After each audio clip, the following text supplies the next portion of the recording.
যে তাদের excessive anxiety তার থাকছে, যেটা ফ্রি ফ্লোটিং থাকছে, যেটা যে কোনো সিচুয়েশনে হবে। এবং অনেক রকমের কিন্তু ট্রিভিয়াল জিনিস, যেমন আমি স্কুলের পারফরমেন্স নিয়ে হতে পারে, একাডেমিক পড়ালেখা নিয়ে হতে পারে, তার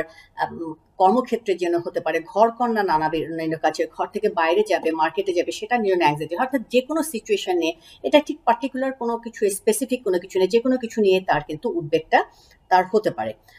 এবং দ্বিতীয়ত হয় তার খুব ডিফিকাল্টিস হয় এই যে তার উদ্বেগটা বা নানা রকমের যে তার অ্যাপ্রিহেনশন আসে, যখন আমাদের উদ্বিগ্ন হয়, ওয়ারিং থট হয়, এটার অন্যতম ক্রাইটেরিয়া কিন্তু আমাদের নানা রকমের আশঙ্কা কাজ করে, যেটা হয়তো বা ঠিক অন্যরা এই আশঙ্কাটা দেখছে না, কিন্তু যারা উদ্বেগে ভুগে তাদের কিন্তু সবকিছু একটা নেতিবাচক চিন্তা, যে আমি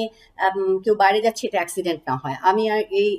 পরীক্ষা দিব, পরীক্ষা বোধহয় ফেল করব, আমি বোধহয় কাজটা শেষ করতে পারবো না। অর্থাৎ অল টাইম তার নেগেটিভ আশঙ্কা কাজ করে এবং মনে হয় যে সামথিং রং মে হ্যাপেন, মানে কোনো খারাপ কিছু হয়ে যাচ্ছে, এই ধরনের কিন্তু